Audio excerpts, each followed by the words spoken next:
I want to talk about what our response ought to be to 9/11. What our response ought to be as a nation to the threat of Islam from the West. I've got a column on this. It's up at rightlyconcerned.com. The title of the piece is What to Do About Islam. Now, what I suggest in here is three things that we as a nation ought to do in response to the threat of Islam. And by the way, this is not the first time that the West has faced a threat from Islam.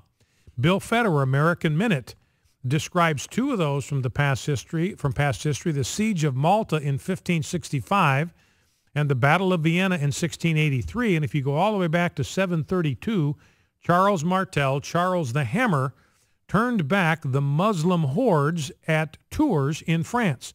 So there were three separate times when the Muslim barbarians sought to invade and take over and dominate Europe and had to be turned back with the force of arms. The first time in 732. That's like 100 years after Islam was founded. They were already trying to invade and conquer and dominate Europe at the point of the sword. So don't be naive about the militaristic, totalitarian intentions of Islam. It's a part of this religion. It's a part of the DNA of Islam. It's not possible for Islam to be anything different because its God commands these things, its holy book commands these things, its holy prophet commands these things, and its devout followers have believed these things since 700 AD. For 1,400 years now, they have been involved in this kind of thing. Now, Bill Federer talks about what happened in 1565. This was Sultan Suleiman the Magnificent.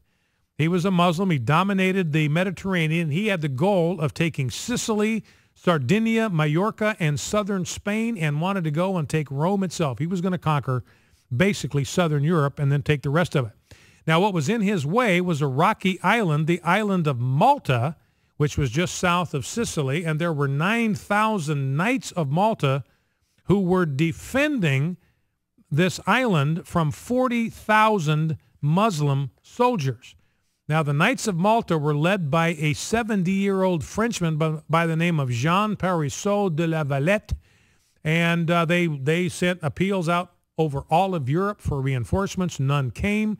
So just like we saw yesterday with Ahab, 7,000 soldiers against 100,000 Syrian troops, here is Jean Parisot de la Valette. I just like kind of saying that, so I'll probably say it again before this story's over. So he has 9,000 guys going up against 40,000 Muslim barbarians. And so he says this, they can't get reinforcements, so it's his 9,000 against the Muslims' 40,000. And this is the way he addressed his men, 1565. A formidable army composed of audacious barbarians is descending on this island. These persons, my brothers, are the enemies of Jesus Christ.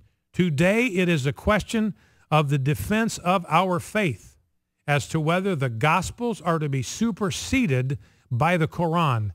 God on this occasion demands of us our lives already vowed to his service.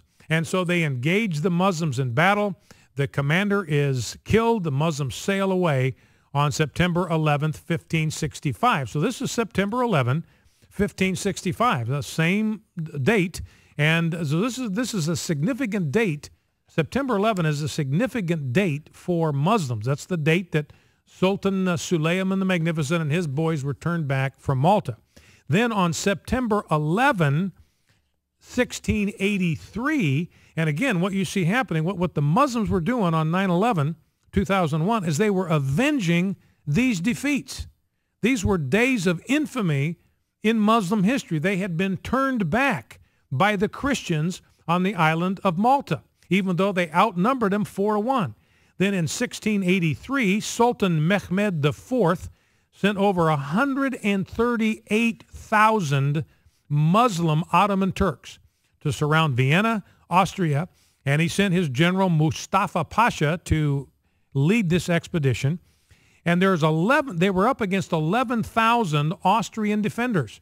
So you got 138,000 Muslims, and they want to behead every last one of these 11,000 Austrian defenders. In fact, this is what Sultan Mehmed IV, this is the message he sent to the Austrian king: await us in your residence so we can decapitate you. Now, the Polish king was a guy by the name of Jan Sobieski. So he pulled together 81,000 Polish, Austrian, and German troops. And on September 11, 1683, this same date in 1683, he led a surprise attack and he caused the Turks to flee in confusion. Interesting little sidelight. When Sobieski went into the Muslim tents, he found bags of beans. Turns out they were coffee beans. They'd never seen them before. And that's how the Turks got the energy to fight day and night. They were hyped up on caffeine. Now, the beans they discovered came from Ethiopia, which was the only Christian country in Africa at the time. Now, the Muslims called the Ethiopians infidels or kafir, and it's from the word kafir, which means infidel, that our word coffee is derived. So even our word coffee has some connections to Muslim history. And so shortly after this victory, where the Europeans for the first time were introduced to coffee beans, the Polish General Kulczycki opened Vienna's first coffee house in 1683. Coffee quickly spread across Europe. Now here's what Theodore Roosevelt wrote in his 1916 book, Fear God and Take Your Own Part. Quote, from the hammer of Charles Martel to the sword of Jan Sobieski, Christianity owed its safety in Europe to the fact that it could and would fight as well as the Mohammedan aggressor. Now, when we come back after the break, I'm going to tell you what I think we ought to do today to deal with the threat of Islam. You know, and as I said in my piece, look, we're not at war with Islam. We have no beef with anybody. We're not out to go to war with anyone. But what we've got to understand is that Islam, and I'm not talking about radical Islam. I am talking about mainstream Islam.